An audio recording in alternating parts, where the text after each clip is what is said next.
So, if you've ever tried to figure out India's education or job landscape, you know what I'm talking about. It's this crazy explosion of acronyms. It feels like this massive, tangled web of institutions, right? Well, today we're going to untangle it. Yeah, does this look familiar? If you're nodding your head, don't worry, you're not alone. It can feel pretty overwhelming. But these aren't just random letters, they're actually the building blocks of this huge system that shapes the journey for literally millions of people every single day. So, how in the world do we make sense of it all? Simple.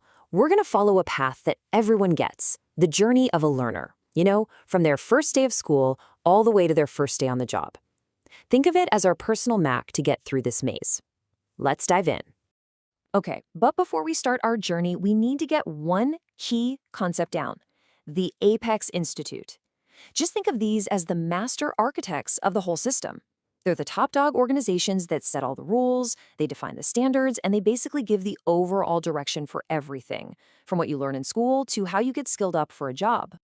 Here's the game plan. We'll start with the absolute foundation, schooling. Then we'll move into the world of college, check out how people get those job-ready skills, see how they actually enter the workforce, and then, at the very end, we'll put it all together to see how the whole machine works. All right, let's start right at the beginning, with the schooling foundation.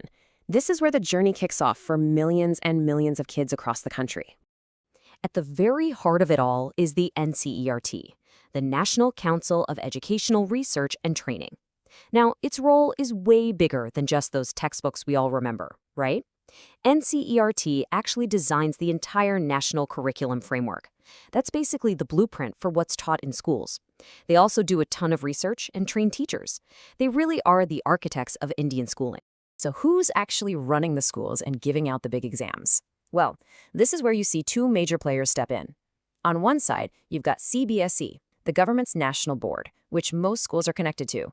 And on the other side, you've got CISCE, which is a private, non-governmental board. Both of them are in charge of those super important 10th and 12th grade exams, but they operate really differently. One's public, one's private. Okay, so school is done. Now our learner steps into the huge, sometimes confusing, world of higher education. Let's see who the key players are here. And right away, we run into two of the biggest acronyms out there, UGC and AICTE. Now here's the key to understanding them, and it's where a lot of people get mixed up.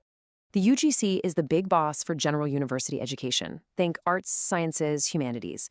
But the second you step into technical fields like engineering or management or pharmacy, boom, the AICTE takes over. It's their job to make sure those specialized programs are up to snuff. And of course, the system also has institutions that are just designed to be the best of the best. I'm talking about world-famous places like the IITs. They're not just colleges. They're basically apex institutes themselves, setting the absolute benchmark for tech education and driving incredible research that influences the whole sector. But hey, a traditional degree isn't the only path, right? So let's look at stage 3, this really vital ecosystem for getting people job-ready vocational skills. Now, this might look a little complicated, but it's actually a pretty logical pipeline. Here's how it works. It starts with the industry itself, through what are called sector skill councils. They say, hey, for this job, you need these exact skills. Then the NSDC, which is a cool public-private partnership, steps in to fund and support training programs. The actual on-the-ground training, that's often done by the DGT through its massive network of ITIs. And finally, to make sure a certificate from one place means the same as another, the NCVET comes in as the main regulator, standardizing everything and ensuring quality. It's a journey from what an industry needs to a certified, skilled worker. So our learner is now educated, they're skilled up. The final step is to actually get a job, especially if they're looking at the huge government and public sector. This table really clears things up. There's a definite hierarchy. For the absolute highest level civil service jobs, I'm talking about the famous IAS. The UPSC is the one and only gateway. For the next level down, those Group B and C posts like ministry assistants or inspectors, the SSC takes over. And if you're looking at a career in a public sector bank, well, there's a special body just for that, the IBPS. Each one has its own turf. So we've walked through every single stage of the journey. Now, let's just zoom out for a second and see how this all fits together like one big, cohesive machine.